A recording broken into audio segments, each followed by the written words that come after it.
On survey method कि भाई survey method में क्या होता है. That are the points which we are going to discuss today. तो फ्रेंड्स सर्वे मेथड के अंदर basically we are going to prepare the questionnaire कि भाई सर्वे के अंदर हम नॉर्मली क्या करते हैं कि भाई क्वेश्चनर प्रिपेयर करते हैं और क्वेश्चनर के माध्यम से हम लोगों से डेटा कलेक्ट करना चाहते हैं. So in survey method we are going to ask the questions, we are going to do the questioning of our respondents कि भाई हम हमारे रिस्पोंडेंट्स को मिलेंगे, उनसे साथ इंटरेक्ट करेंगे और जो क्वेश्चंस है वो हम उनको क्वेश्चंस पूछने वाले हैं और क्वेश्चन का जो आंसर देते हैं वो लोग उसको हम नोट डाउन करने वाले हैं. So just by doing the questionings we just try to get the informations कि भाई हम क्वेश्चनर के माध्यम से उनसे इंफॉर्मेशंस और डेटा को कलेक्ट करते हैं. So now what type of questions we are going to ask. So there are the different kinds of variety of questions which we normally ask to our respondents. तो कैसे कैसे questions हो सकते हैं. The questions may be in the context of their behaviour के उनके buying behaviour के related questions हो सकते हैं. बिहेवियर के अंदर वंस अगेन कंज्यूमर बिहेवियर के अंदर आएगा व्हाट, व्हेन, व्हाई, हाउ. तो उसके रिगार्डिंग हम क्वेश्चन पूछ सकते हैं कि भाई वो क्या परचेज करते हैं, कहाँ से करते हैं, कैसे वो डिसीजंस पे पहुंचे, समथिंग लाइक दैट. उसके बाद इंटेंशंस कि भाई उनका बाइंग इंटेंशंस क्या है. तो हम फॉर एग्जांपल क्वेश्चन पूछते हैं कि भाई आप अभी नेक्स्ट 6 मंथ के अंदर कोई नई बाइक लेने वाले हो, कोई नया मोबाइल लेने वाले हो. तो ये क्या दिखाता है कस्टमर्स का इंटेंशंस कि whether they are going for this particular product और not in a near future. तो उसके रिलेटेड हम क्वेश्चन पूछ सकते हैं. We can also ask the questions regarding their attitude कि भाई attitude of the customers towards the specific product, towards the specific brand. तो एटीट्यूड हमने वो भी में समझा था. Attitude is a way of thinking. तो लोगों का कोई पर्टिकुलर प्रोडक्ट ब्रांड के प्रति क्या सोचना है, कैसा सोचना है. तो उसके रिगार्डिंग हम क्वेश्चन पूछ सकते हैं कि भाई वो प्रोडक्ट उनको अच्छी लगती है, नहीं लगती है, क्वालिटेबल है, नहीं है, वर्थ वाइल बाइंग है या नहीं है, something like that. Level of satisfaction उसके रिगार्डिंग भी क्वेश्चन आ सकते हैं एटीट्यूड के अंदर कि भाई वो लोग सेटिस्फाइड है, डिससेटिस्फाइड है. Even level of awareness regarding question पूछ सकते हैं कि भाई हम रिस्पोंडेंट्स को बोलेंगे भाई आप टॉप 5 ब्रांड्स लिखिए in a category of soap. तो just by asking that questions we can come to know that कि भाई उनके माइंड के अंदर अगर मैं पूछता हूँ कि सोप कैटेगरी, तो सोप कैटेगरी के अंदर कौन कौन सी ब्रांड्स उनके माइंड में आती है. तो that thing I will come to know that. तो I can know that awareness कि भाई कौन कौन सी ब्रांड उनको अवेयर है, वो जानते हैं, पहचानते हैं, रिकॉल कर पाते हैं. तो उसके रिगार्डिंग मैं क्वेश्चन पूछता हूँ उन्हें. I can also ask the question regarding to that motivations कि भाई कौन सी चीज उनको मोटिवेट करती है, इंस्पायर करती है, and because of that they will by the particular product. कि भाई वो पर्टिकुलर प्रोडक्ट जो है तो वो प्रोडक्ट के क्वालिटी के बेसिस पे उनको परचेज करते हैं, ब्रांड उनको मोटिवेट करती है, प्रोडक्ट की प्राइस उनको मोटिवेट करती है, कोई प्रमोशनल स्कीम उसको मोटिवेट करती है, क्या उसका जो ब्रांड एम्बेसडर है वो उसको मोटिवेट करता है. कौन सी चीज है कि because of which they are motivated and buying the particular product. तो उसके रिगार्डिंग हम क्वेश्चंस उनको पूछ सकते हैं. We can also have the questions in the context of their demographical details कि भाई जो रिस्पोंडेंट्स है उसकी डेमोग्राफिकल डिटेल्स हम कलेक्ट करते हैं कि भाई उसका नाम क्या है, जेंडर क्या है, एज क्या है, फैमिली इनकम कितनी है, उसका फैमिली स्ट्रक्चर कैसा है, जॉइंट में है या न्यूक्लियर फैमिलीज में रहते हैं.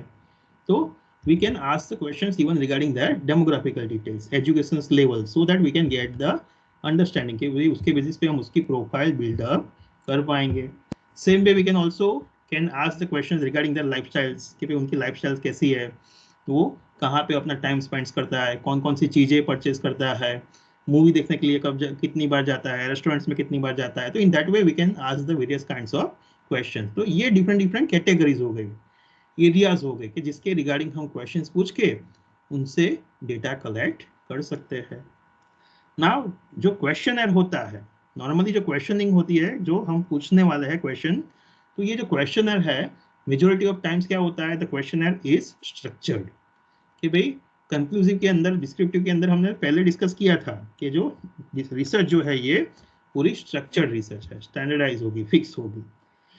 तो यहाँ पे क्या होगा, before you just go at the market place and collect the data, आपका क्वेश्चनर पहले बिल्डअप हो चुका होगा. तो मैं क्वेश्चनर के अंदर कौन कौन से क्वेश्चंस रखूंगा, उनके क्या वर्डिंग्स होंगे, उनकी क्या सीक्वेंस होगी, तो ये सारी चीजें पहले से आइडेंटिफाइड की होगी, हमने एनालाइज किया होगा, ऑब्जर्व किया होगा, और उसके बाद फिक्स स्टैंडर्डाइज करके फिर क्वेश्चनर फाइनलाइज करिए के प्रिंट आउट निकाला होगा, और वही क्वेश्चनर हम हर एक बंदे से डिस्कस करके फिलअप करवाते होंगे। तो उसकी सीक्वेंसिंग है, क्वेश्चनिंग वर्डिंग्स है, वो बहुत इंपॉर्टेंट है, वो चीज़ हमें यहाँ पे ध्यान में रखनी है। एक आपने मूवी देखा होगा शायद माला माल वीकली, तो उसके अंदर ये सीक्वेंसिंग और क्वेश्चनर वो वाला पॉइंट आता है कि भाई परेश रावल को वहाँ पे बोला गया था कि भाई आप जाओ और गांव में कितना पॉपुलेशन है उसका सर्वे करना है। तो वो जाके पहला क्वेश्चन क्या पूछता है कि भाई आपके बच्चे हैं कि नहीं है, कितने हैं, और उसके बाद नेक्स्ट क्वेश्चन पूछता है आपकी शादी हो गई, then that lady slapped the Paresh Rawal. तो ये क्या हो गया, गलत सीक्वेंसिंग हो गया। तो हमें यहाँ पे क्या करना है, सर्वे मेथड के अंदर मार्केट में जाए उससे पहले हमें पूरे क्वेश्चनर्स को फाइनलाइज करना है, उसके वर्डिंग्स, उसकी कंटेंट, उसकी सीक्वेंस, वो सब कुछ फाइनलाइज करके स्टैंडर्डाइज करके फिर हम मार्केट में जाते हैं, फिर हम लोगों को इंटरेक्ट करते हैं और वो क्वेश्चनर फिलअप करवाते हैं। इवन उसके answers, even we also fix up the alternatives answers of that questions, कि भाई हम क्वेश्चंस पूछेंगे तो क्वेश्चंस के आंसर क्या होंगे, तो वो चीज भी हम फाइनलाइज कर देते हैं नॉर्मली स्ट्रक्चर्ड क्वेश्चंस के अंदर। कि भाई मैंने पूछा कि भाई are you satisfied with the services of this restaurant, तो उसके अंदर नीचे ऑप्शंस है कि yes, highly satisfied, satisfied, neutral, dissatisfied, highly dissatisfied. So in that way I just give the 5 alternatives कि भी मैंने उसको 5 alternatives दे दिया और रिस्पोंडेंट्स को वही alternatives में से एक alternatives सिलेक्ट करना है। So in that way कि भाई क्वेश्चनर के अंदर हम क्या करते हैं, क्वेश्चनर को स्ट्रक्चर्ड बिल्डअप कर देते हैं और उसके जो आंसर्स है, alternatives है, उसको भी हम फिक्स स्टैंडर्डाइज कर देते हैं। In some of the questionnaires क्या होता है, questionnaires may be a disguised questionnaire. उसका मतलब क्या होता है कि भाई क्वेश्चनर्स के अंदर आपने ऑब्जर्व किया होगा तो at the beginning we just give the one paragraph, कि जहां पे हम रिस्पोंडेंट्स को पहले से ऑब्जेक्टिव बता देते हैं। The objective is known, the purpose is known for the respondents, कि भाई ये क्वेश्चनर क्या है, किसके रिगार्डिंग है, क्वेश्चनर का टाइटल क्या है, कौन कर रहा है, कहाँ से वो रिसर्च हो रही है, तो वो सारी चीजें कस्टमर्स को, रिस्पोंडेंट्स को पता होती है। Then it is a non disguise questionnaire, कि भाई आप रिस्पोंडेंट्स को पहले से बता देते हो। सेम वे डिस्गाइज क्वेश्चनर हो सकता है कि जहाँ पे आप पर्पस क्या है, ऑब्जेक्टिव क्या है, वो नहीं बताओगे, but there may be a different kind of questions the respondents will give it, and being a researchers you will identify the important questions and from that you are going to collect the data. तो आप यहाँ पे point क्या है हमारा कि भाई सर्वे के अंदर हम क्वेश्चनर को स्टैंडर्डाइज कर देंगे और इवन आंसर्स को भी फिक्स कर देंगे, so that we can get the same information from all the respondents and it will help us in analyzing it। कि भाई अगर हर एक बंदा अलग अलग आंसर्स देगा तो उसको एनालिसिस करने में हमें डिफिकल्टीज होगी। हमें यहाँ पे कैसा एनालिसिस करना है, क्वांटिटेटिव एनालिसिस करना है, नंबर्स में एनालिसिस करना है। तो अगर यस नो वाला क्वेश्चन होगा तो दोनों में से एक ही ऑप्शन लोगों ने सिलेक्ट किया होगा, का तो यस टिक किया होगा, का तो नो टिक किया होगा, so that we can get the total numbers at the end of the research कि भाई 100 में से कितने लोगों ने यस बोला, कितने लोगों ने नो बोला, तो उस हिसाब से हमें पता चलेगा। So for that purpose we standardise and fix up the alternatives in a questionnaires. Then next, questions may be asked verbally, in written or even with the help of computers। कि जो सर्वे मेथड है उसको भी आप classify कर सकते हो। तो survey method can be classified into the 4 major categories कि भाई आप लोगों से क्वेश्चनर फिलअप करवाने वाले हो, बट वो कैसे करवा सकते हो, कौन कौन से माध्यम से आपके पास, कौन कौन से रास्ते हैं आपके पास। तो here we can say that कि we have a 4 different alternatives ways with the help of which we can fill up the questionnaires and do our surveys. The first alternative is we can do the surveys with the help of telephones. So now being a company we can have a one call centers। Traditional method में क्या होता था कि भाई company का call centre होता था या थर्ड पार्टी कोई कॉल सेंटर्स है उनको हम वहाँ पे हमारा आउटसोर्स कर देते थे। तो कंपनी में से रिस्पोंडेंट्स को कॉल आएगा, वो बोलेंगे कि भाई हम सो एंड सो कंपनी में से बोल रहे हैं ये रिसर्च चल रही है, आप इंटरेस्टेड हो, यस वो बोलेगा तो फिर 1 by 1 क्वेश्चन पूछे जाएंगे और वो बंदा क्वेश्चंस के आंसर देगा। सेम वे कंप्यूटर असिस्टेड हो सकता है कि जहाँ पे क्या होगा, एक कंप्यूटर के अंदर रिकॉर्ड करके टैप रख दी होगी तो ऑटोमेटिकली कॉल जाएगा, वहाँ पे कंप्यूटर से जो ऑडियो रिकॉर्ड हुआ है वो बोला जाएगा और रिस्पोंडेंट्स को बोला जाएगा कि भाई for giving the answers press 1, for so and so press two like that, तो उसके हिसाब से वो बंदा अगर प्रेस करेगा तो उसके हिसाब से उसका आंसर वहाँ पे कंप्यूटर में रिकॉर्ड हो जाएगा। सो हम टेलीफोन के माध्यम से भी सर्वे करवा सकते हैं। Next we can do that is in person, कि भाई हमारी कंपनी के जो फील्ड फोर्स होंगे, स्टाफ मेंबर्स है, तो वो लोगों से मिल के इंटरेक्ट करके उनसे क्वेश्चनर फिलअप करवा सकते हैं। यहाँ पे फायदा क्या होगा कि भाई हम कस्टमर्स को इंटरेक्ट करेंगे, उनको ऑब्जर्व करेंगे, देखेंगे, उनके साथ इंटरेक्ट करेंगे, तो उनको क्वेश्चन समझ में आया नहीं आया, वो बंदा सही बोल रहा है गलत बोल रहा है, तो वो सारी चीज आप ऑब्जर्व कर पाओगे, उसको फेस टू फेस मिल पाओगे, तो आप वहाँ पे कस्टमर्स को हेल्प कर सकते हो, उसको ऑब्जर्व कर सकते हो। टेलीफोन के केस में ये नहीं होगा। टेलीफोन के केस में अगर आपका लंबा लंबा क्वेश्चंस है तो वो क्वेश्चंस आप टेलीफोन के ऊपर नहीं पूछ सकते, अदरवाइज बंदे लोग आंसर नहीं देंगे। तो there are the certain advantage and disadvantage for each of the ways. हर एक ऑल्टरनेटिव, हर एक माध्यम का कुछ ना कुछ एडवांटेज डिसएडवांटेज है। तो इन पर्सन में क्या होगा, आप लोगों के घर के अंदर जा सकते हो कि भाई आपने पहले से अपॉइंटमेंट ली होगी, वो बंदे को कॉल करके डेट एंड टाइम फिक्स किया होगा, तो वो टाइम पे आप लोगों के घर पे जाते हो और वहां पे उसको मिलके इंटरेक्ट करते हो। और डोर टू डोर सर्वे, कोई बंदा कंपनी का जो है वो आएगा और हर एक डोर के ऊपर नॉक करके इंटरेक्ट करके क्वेश्चनर फिलअप करवाएगा। दिव्य भास्कर वाले एग्जांपल में हमने डिस्कस किया था कि भाई वो लोग घर घर के ऊपर घर घर के अंदर गए थे, तो उनकी पूरी टीम आएगी और सोसाइटीज के अंदर हर एक लोगों के घर पे जाएगी और लोगों से वहाँ पे डिस्कस करेंगे कि भाई आपके यहाँ पे कौन सा न्यूज़पेपर आता है और कौन कौन सी कंटेंट आप चाहते हो, कितनी प्राइस पे चाहते हो, something like that. Same way, you can have the interactions at the mall, that is mall interceptions. कि भाई हम क्या कर सकते हैं कि भाई being a researchers we will stand outside of the mall, कि भाई हम फॉर एग्जांपल 7 Seas के बाहर खड़े हो गए, फिर हम क्या कर रहे हैं कि we are going to observe कि भाई कौन सा बंदा मॉल में से बाहर आ रहा है, और हमें फॉर एग्जांपल ऐसे लोगों का सर्वे करना है कि जो मॉल में से परचेज करते हैं, तो वो मॉल में से ही क्यों परचेज किया उन्होंने, कैसे उन्होंने डिसीजंस लिया, कौन सी चीज परचेज की, कहाँ से परचेज किया, उनका बाइंग बिहेवियर क्या है, वो सब कुछ समझना है फॉर एग्जांपल। तो हम क्या करते हैं, मॉल के बाहर खड़े रहेंगे और ऑब्जर्व करेंगे कि भाई मॉल में से वो बंदा बाहर आएगा बट उसके हाथ में बैग होगा, कि भाई वो बंदे ने वहां से वो मॉल में से कुछ परचेज किया होना चाहिए, कि भाई वहां पे वो घूमने आया है ऐसा लोगों का मेरे को सर्वे नहीं करना है, बट जो लोगों ने परचेज किया ऐसा लोगों का सर्वे करना है।